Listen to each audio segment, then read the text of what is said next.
Hello, my family. We are actually going to do something kind of fun tonight. We're having a Mediterranean supper, but we're going to make it a lot easier, more prone for people to actually enjoy than the artichoke dinner.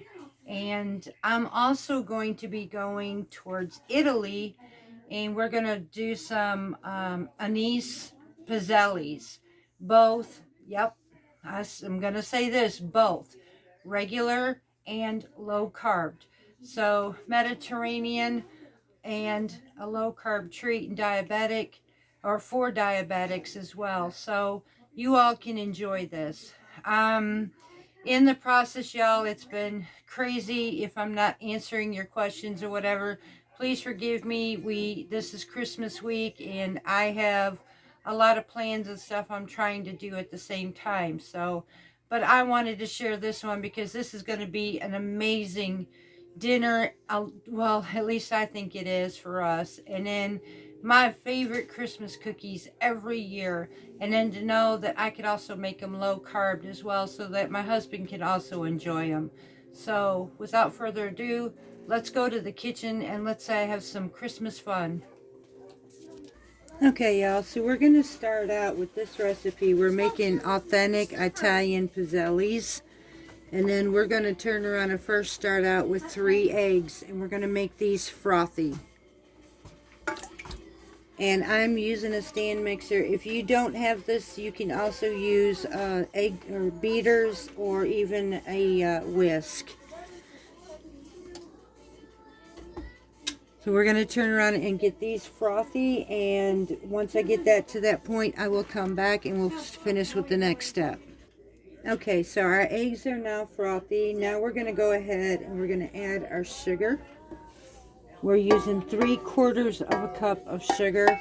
Now this is not the one for diabetics, y'all. This is the original, or the regular ones first.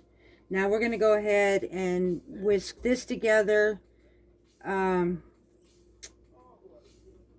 until they're a little bit thicker, and then we're going to come back and we're going to add our melted butter, which is a 1/2 cup of melted butter, and then we're going to add in 1 teaspoon each of anise extract and vanilla extract. So let's get this thick first. Okay, our batter is now coming together. Now, it says thick. Well, we're not talking about super thick. We're talking about a thickness in a liquid form. So this is perfect on this one. So now we're going to go ahead and we're going to add our extracts. And then we're going to add our melted butter, which is slightly cooled off by now. So I need 1 teaspoon each of vanilla extract.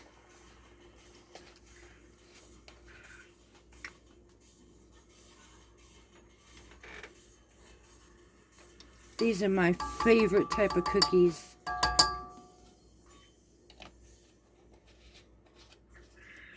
And I could have went also, for me, I could keep with the flour and all that and just go with a substitute.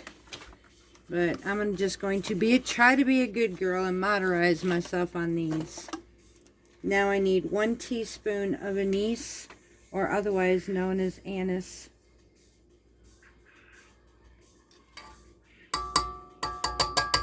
We're going to mix this in with our butter. And then we're going to mix this all together.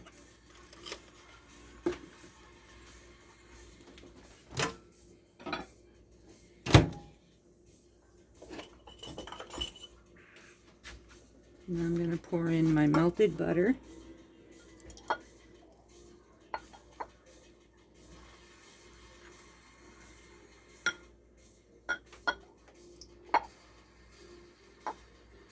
Okay, and now we're going to mix this all together, and once this is mixed, we'll be right back. Okay, so we have 1½ cups of all-purpose flour right here. We're going to add 1½ teaspoons of baking powder.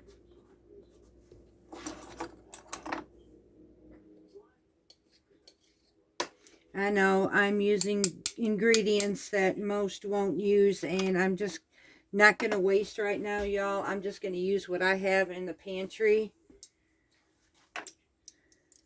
Let's see, half. Where did my half? There we go. 1.5 teaspoons.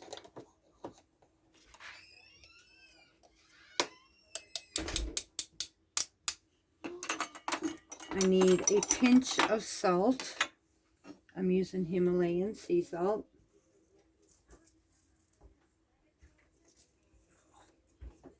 And I need 1¼ teaspoons of anise seeds or anise seeds.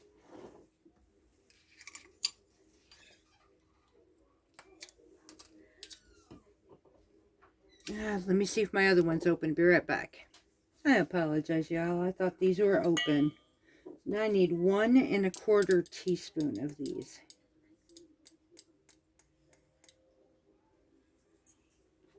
1 1/4.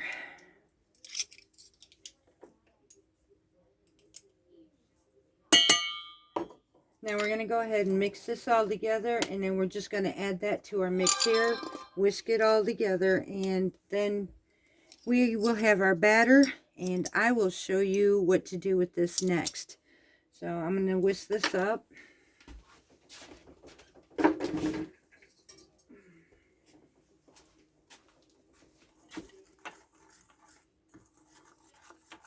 Just like so. I'm going to add this to our mix.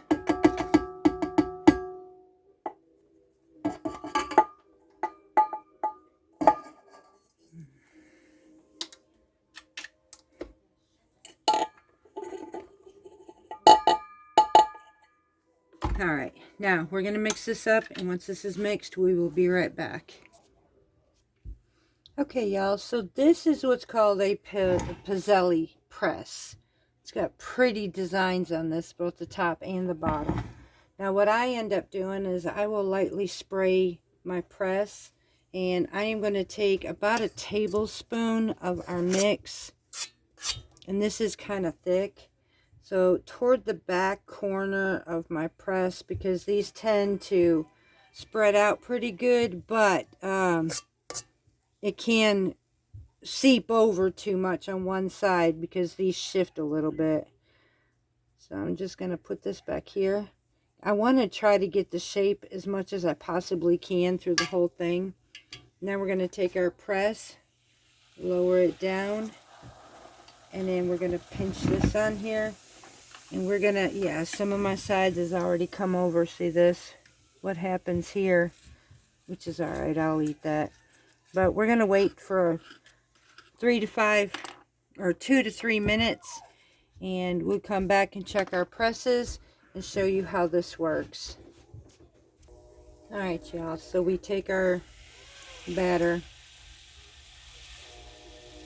we let the press down. I don't lock this one. I've gone through a couple of them right now that these have given me a headache, so you want to make sure that this is completely greased. I'm going a different route than the spray. It seems I can do better with brushing my grease or using olive oil is what I'm doing. I also do not lock my thing together because it makes it way too thin. It presses it too tight. So, and it doesn't take no 2 to 3 minutes. This takes just about a minute or so. It does not take very long, up to about 30 to 45 seconds basically. So this cooks super fast, as you can see right here. Now we're going to go ahead and pull this press off. Now I didn't get this one completely all the way done, but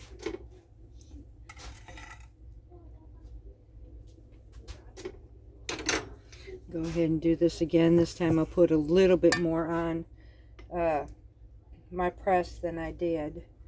I'm going to go ahead and brush my forms.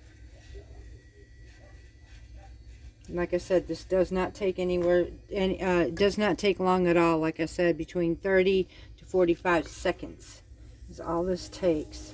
I'll go ahead and add about my tablespoon again.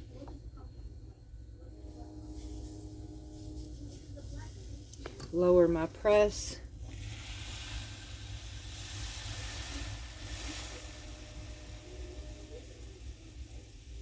Some still does seep over some, but I'm not completely locking this. And that's when I got a little bit too much, but I have a pan underneath this thing too that catches all of this. So I'm going to go ahead and finish these off. Once I get all these finished, we will go ahead and get the low carb version for diabetics. There you guys go. There's our Anise Pizzelles. These are the regular version, and now we are going to go ahead and start the low carb version. It's pretty much the same way as far as the press and all, but the ingredients are going to be totally different. So we're going to put these up if we can keep everybody from eating them, and then we're going to go ahead and get the second batch done. Okay, my family, so now this one is low carb. This one is for my diabetic family. I told you I'm not going to leave you out, y'all. So I am going to start this out with 4 eggs. We're using farm fresh eggs. I'm just going to mix all these ingredients in here together, and then we're going to take it to the mixer. When I get to the point of telling you, these are slightly different, but not a whole lot. So our next ingredient we're going to use is 2 cups of almond flour.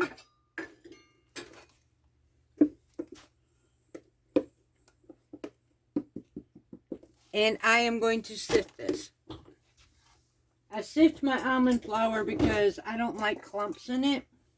And I want to make sure that I have even distribution throughout my ingredients. So we're going to take our almond flour, and this one is going to get sifted.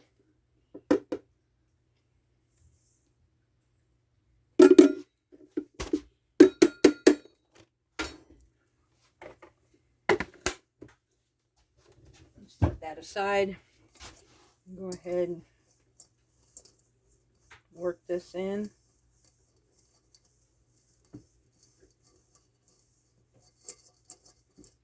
That's a lot of almond flour.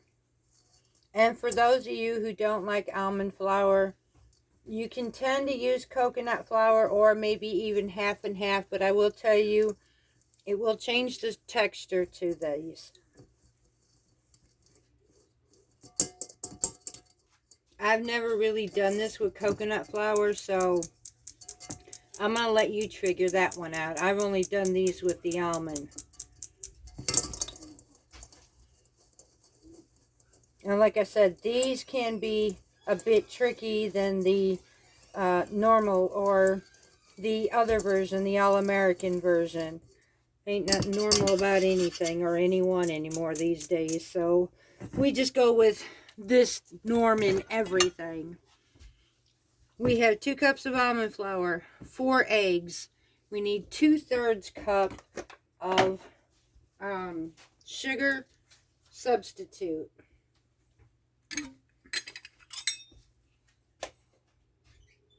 Use the sugar substitute of your choice. And you can tend to use powdered if you want to also. And powdered in the end of these. Now we're going to use a 1/2 teaspoon each of baking powder.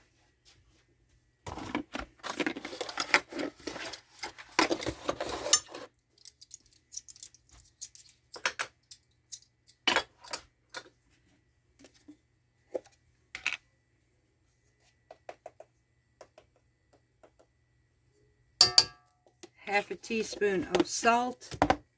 I'm also using Himalayan.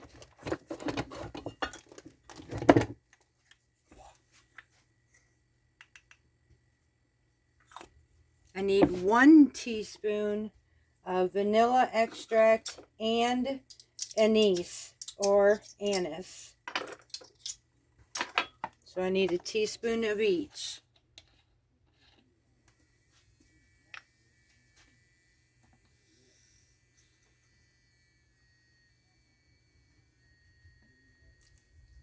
That is our vanilla.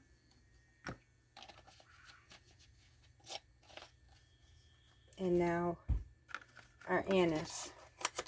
And then just like our other ones, we are going to add a teaspoon of anise seed in this as well, just for a little bit more in-depth flavor to these. Now you have to be careful. The difference between these is, one, the sugar substitute tends to cook things a little bit more than regular sugar. It caramelizes a lot quicker. And the fact that these take a little bit longer to harden up, so you want to completely cool these.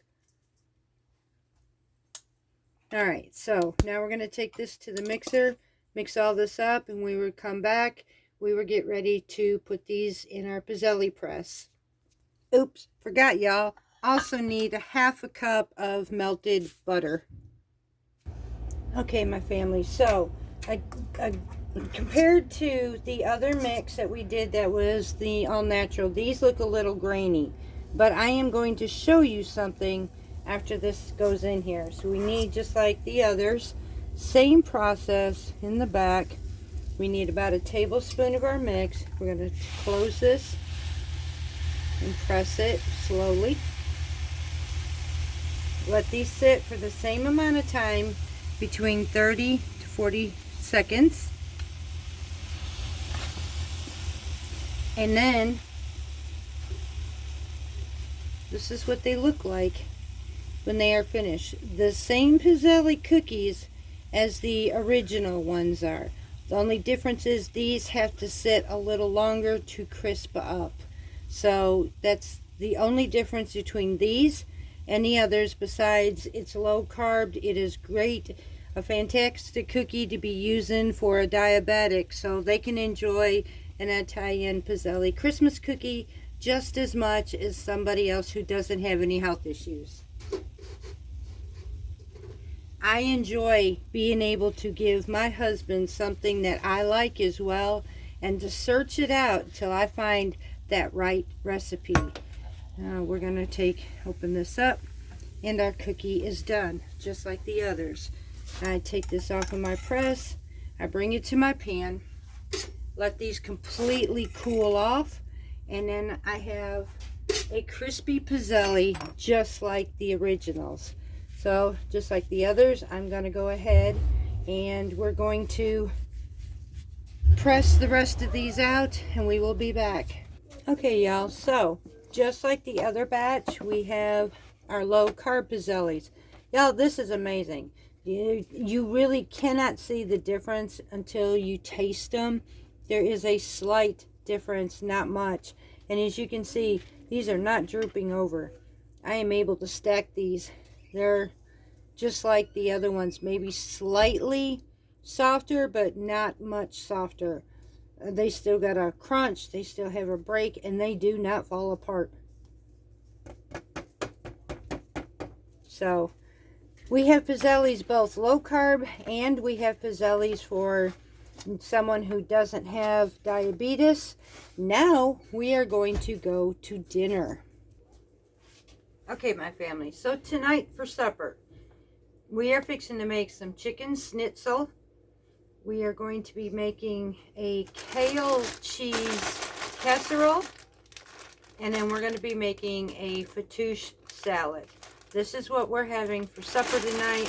We are going to kind of on the side of Israeli Jerusalem, and the kale actually is a Pioneer Woman's recipe. That one I will, I can say this, between all these recipes, between the low carb desserts, which was our Italian cookies, we're going to have our regular and our low carb. I will put those in the description box below. On supper tonight, if you're watching this video, pause it. Go get some paper and pen.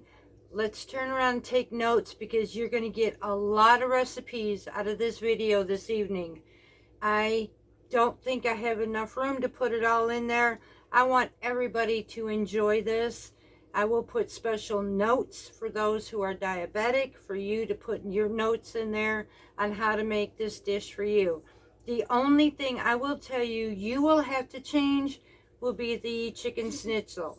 Other than that, you are going to be able to eat everything else that I put out here Except for the fattoush salad, you're going to need to eliminate breadcrumbs or eat very, very little of it. Other than that, you can have this meal.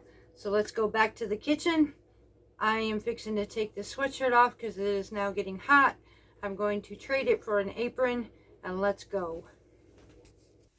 Okay, my family, if you are not a fan of kale, let's see if I can change your mind like I did the Brussels sprouts. So, start writing your notes at this point, and we're going to do variations along the way to make it diabetic friendly as well. So first we're going to need, I'm going to use my Dutch pot here because I'm going to actually try to get everything in one pot at the moment. So in a skillet, I'm going to add heavy whipping cream, which is 1.5 cups.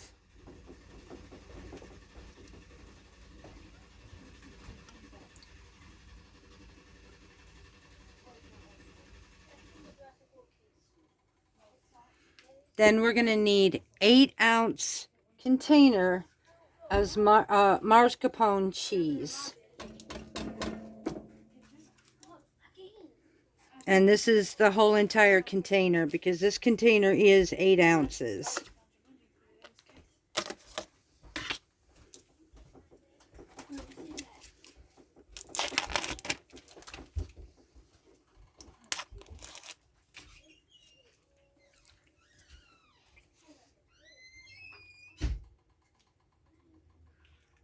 Add that to our pan.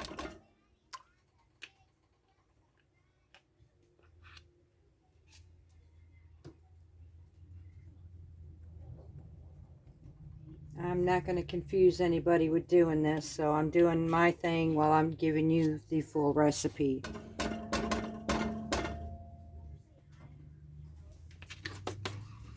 I'm now going to need to add, let's see, we need half of a small onion, sliced thin.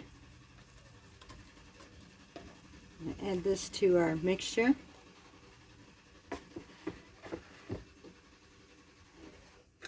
We're going to need 2 cloves of garlic, minced pretty small.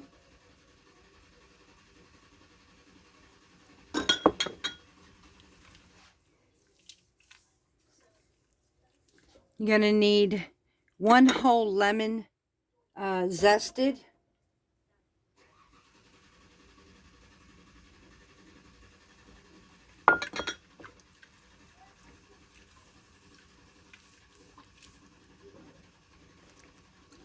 A pinch of ground nutmeg.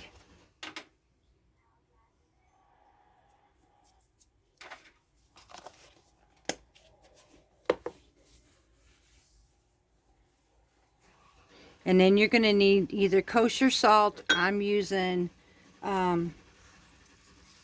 Himalayan sea salt. So this is basically to taste with salt and pepper.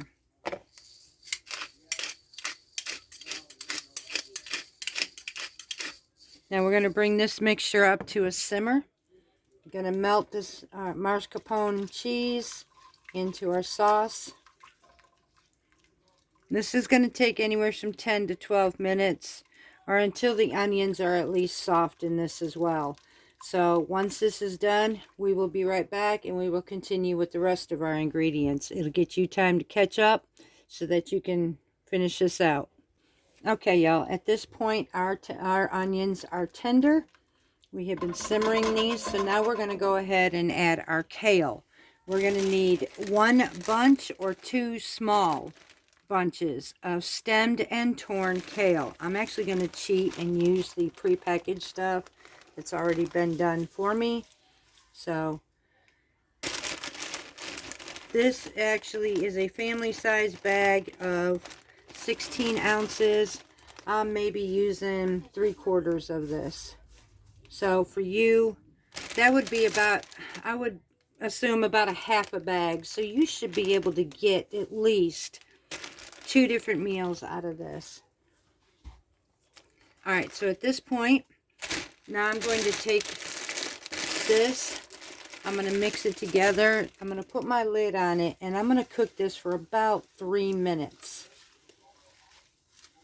Stir this together. I'm going to keep this on simmer. These will cook down, so it seems like it's going to be a lot. And if you're undecided and you think that you can handle just a little bit more kale, it doesn't hurt to add it. I'm going to go ahead and add some more to this. Even with my ingredients, it coats it very well.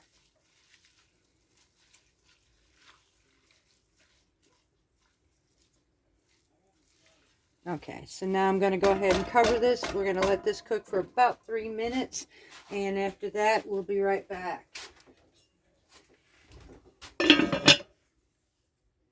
Okay, I am not going to do this process as far as a diabetic. You can eliminate this one if you want to.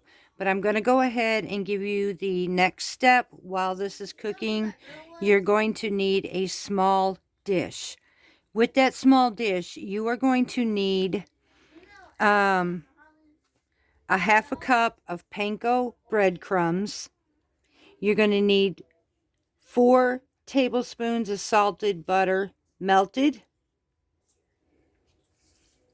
And you're going to need salt and pepper to taste.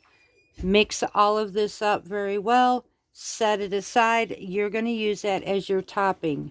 For those of you who are diabetic, you can choose to use, because breadcrumbs can be a high carb, you can use French fried onions on the top of it, or honestly, you can leave it out, or you can use a mixture of melted butter, almond flour, and some Parmesan cheese, maybe mixed with a little bit of pork skins, and that way you make your own breadcrumbs. Now that's what I am going to do. Is I had some that I've had videos on how to make a basic breadcrumb, and I have that in my freezer, so I am actually going to be using that on the topping of our kale. And with that, we will be right back until this is finished. Okay, so hold on one moment. Alright, y'all, so our kale is now cooked at the 3-minute mark. We're just cooking it down just a little bit. And then we're going to go ahead and place this inside of our baking dish. So we're going to actually bake this next. So I'm going to pour all these ingredients into our baking dish.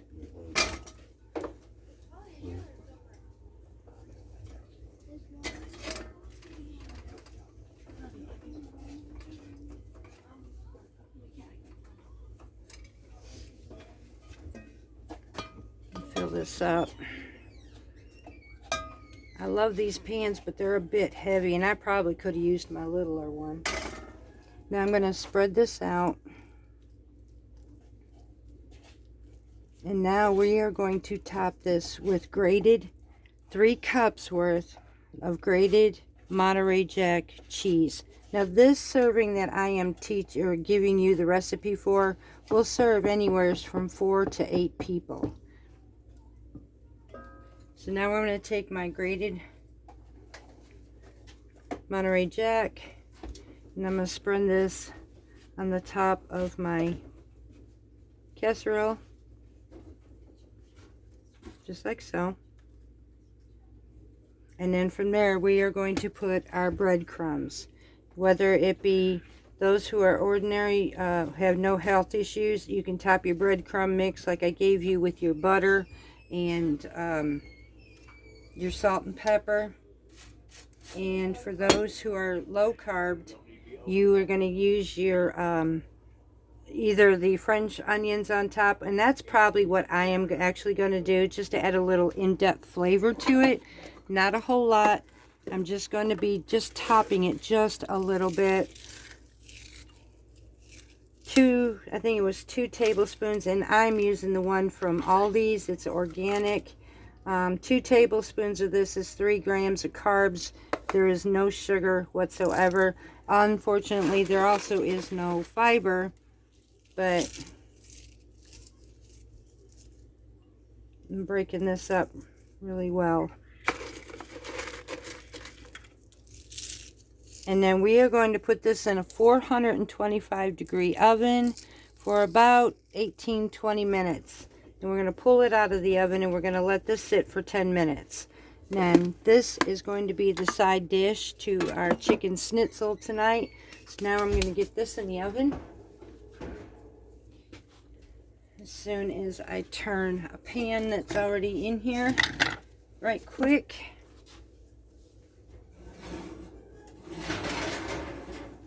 Get this one in here. And then we are going to go to our chicken schnitzel next. Okay, y'all. So first we need on this recipe. Now this is a Mediterranean dish. We're going to need 4 skinless, boneless chicken breasts. We're going to take those breasts and we're going to cut them in half horizontally because you want to be able to make thin pieces out of them. We're going to take those pieces and put them between 2 pieces of parchment paper, and then we're going to mallet them just like so. And I'm hoping this ain't too loud on you. I'm just going to give you a demonstration on the small one to show you what we're looking for. You don't want it paper thin, but you do want them rather thin. And we want pieces just like this. And this is what we're going to bread later. So I'm going to go ahead and finish the rest of my chicken. And then after I get that done, we will be back and I will show you how to take care of these. And then I will also explain how to do this for a diabetic as well. Okay, so our kale casserole is finished. Now we're going to let it sit aside and let this cool down for a bit, for at least 10 minutes. Okay, y'all, so next thing we're going to be using is 2 eggs inside of a dish. We're going to be doing 2 separate dishes to make the coating for our schnitzel. So we're going to start out with two eggs. Oops. Now after, well, it's actually 4 eggs. Sorry, y'all. This is for, I'm giving you the recipe for a big family. So with 4, it's like 1 egg per chicken breast. You are going to need now 2 tablespoons. Now I'm going to try to say this seasoning. It's a bit odd, but it's Hawaii-age or oddage seasoning. This is a Mediterranean Israeli seasoning, and I'm going to also, so put this as in side notes. The notes to make this seasoning, it is Hawaii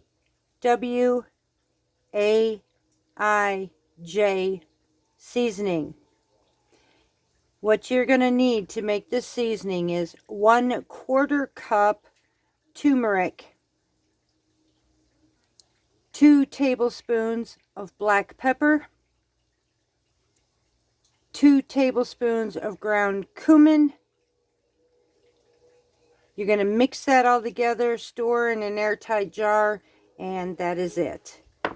So now I'm going to take that with my eggs, and I am going to use 2 tablespoons of our seasoning in here.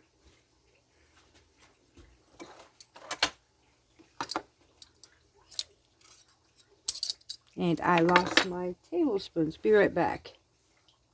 Okay, so we have it. So I'm going to add that to my eggs.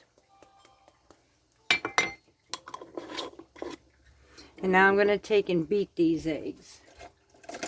Now, the original recipe states to coat your chicken and then wrap this up and put it in the refrigerator. It is to marinate it. Unfortunately, I don't have that kind of time tonight, so I'm going to do the quick version. If you decide that you do this on a later date, you want to start this earlier, take this mix, coat your chicken, wrap it up, and you want to refrigerate it at least 4 hours or even overnight.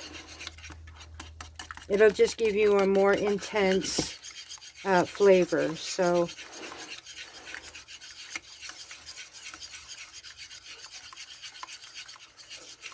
alright, now I am going to take out another dish and we're going to use that for the dry. Now the other mix that goes to this is called matzo. Now a lot of people will know the Israeli name matzo balls. but unfortunately I don't have any matzah. So you can replace that with a really fine plain breadcrumb. You can use saltine crackers, unsalted. You can even use just plain almond flour for those who do not have, or those who have diabetes. You can use just plain almond flour as well. I am actually going to be, because I'm not using a whole lot of this, I'm just going to be using a little bit of the plain breadcrumbs from my homemade bread. And the recipe calls for 2 cups. Now you're not going to be using that full 2 cups either, so don't waste. Go the least amount so you don't waste your ingredients, because look, we're trying to hang on to as much as we can right now. Alright, so now I'm going to take this. I need to heat my pan up. And it calls for 1/4 cup of oil. Now I'm going to use, for me, I can use 1 or 2 things. I am looking to use my olive oil or my ghee, or I can use a mixture of butter and olive oil. I'm probably going to use my ghee and olive oil though. So I'm going to turn my pan on. I'm going to go ahead and add my olive oil. And I'm going to mix this with some ghee.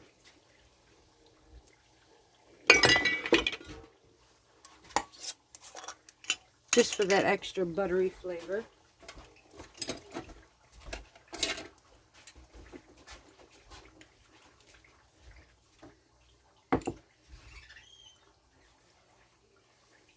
And let this melt and simmer, and in the meantime we're going to coat our chicken.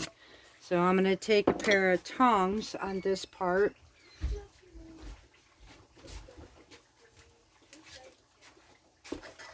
Then we're going to take our chicken, and first we're going to put it in our egg mixture. I'm going to make sure this is good and coated in here. In this mix you can add a pinch of salt if you wanted to. So that's what I'm going to do. I'm going to go ahead and add a pinch of salt. Now with this recipe, you can, if you don't have any restrictions in your health, you can serve this with yellow rice, maybe Jerusalem salad, tzatziki sauce, and all of that. Tonight we are just going to actually just serve this with the kale casserole and fattoush salad. And I will be going over that with you next. I'm just going to take this from here, coat them, we're going to fry them up, and then we're going to set this aside and then finish off with our salad, and then we will be plating. So I'm just going to go ahead and go through this, waiting for our pan to get hot so you're not having to wait around all this time. I will show you what it looks like once it's finished on the frying. And then we're going to continue to keep doing that with the rest of these. So we will be right back. Okay, y'all, so we are going to do the fattoush salad. Originally, the fattoush salad would consist of using a baby or arugula, which we have here, and then it would use the hearts of romaine lettuce. Unfortunately, I do not have hearts of romaine. I do have what I have. We've got a spring mix. This will work just as well for the salad, and that's what we're going to do. So I'm going to take a couple handfuls of this. Now it calls for, the recipe is 3 hearts of romaine lettuce for 8 ounces. That serves 6, by the way. So now we got this. Now I'm going to add some. Actually, I'm going to take some of this back because I need to add some baby arugula to this as well.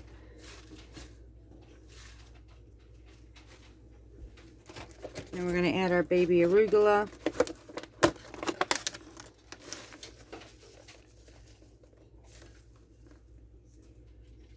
I love this stuff. It's got a beautiful peppery taste to it.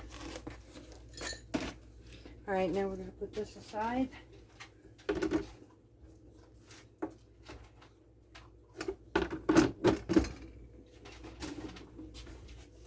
The next ingredient we're going to use is bell pepper, and about 2 or 3 sliced radishes.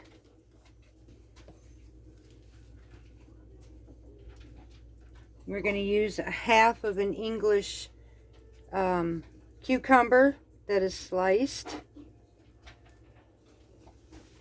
Some salt and pepper. And that's to taste, by the way.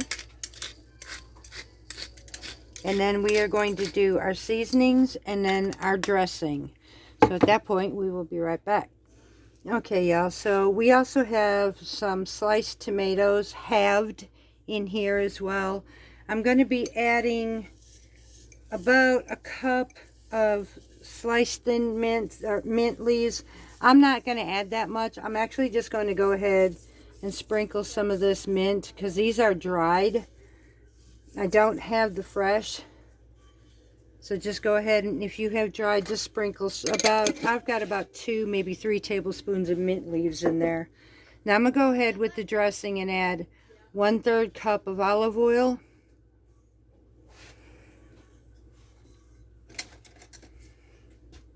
Who's got it on cartons? Let me add.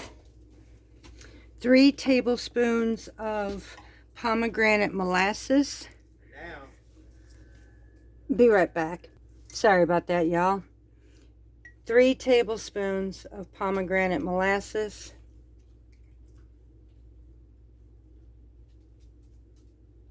I am going to have to make some more of this because I am about out.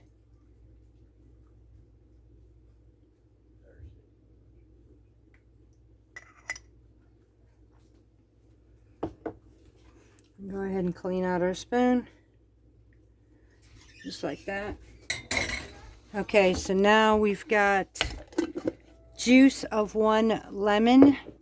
And I'm going to take my lemon. I am going to actually cut this in half. I used the rind earlier into our kale mix. So I got to save the lemon and use that to use for our juice. So I'm going to squeeze this entire lemon into our salad dressing.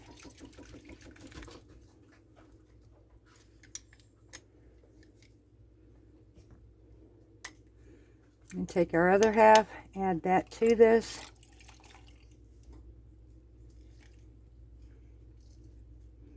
Next, I'm going to need 1 or 2 large cloves of garlic minced.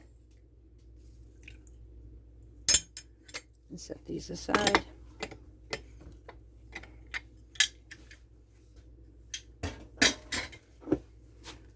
I'm actually going to cheat a little bit.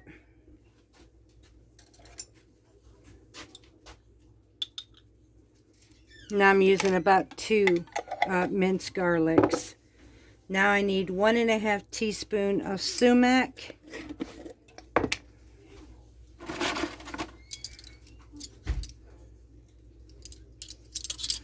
There's 1 teaspoon. And a half.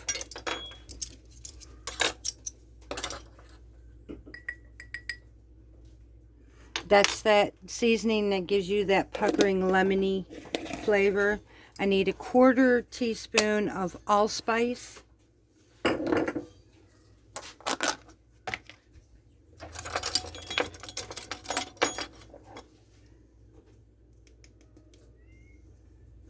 And then I need 1/4 teaspoon of ground cinnamon.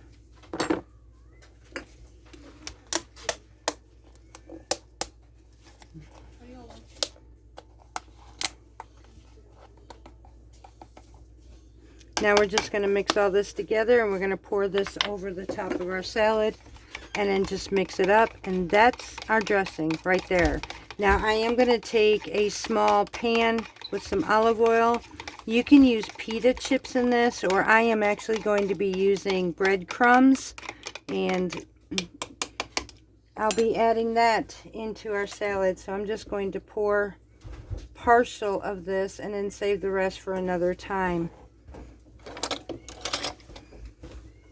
Then we're just going to go ahead and toss our mix together, just like so.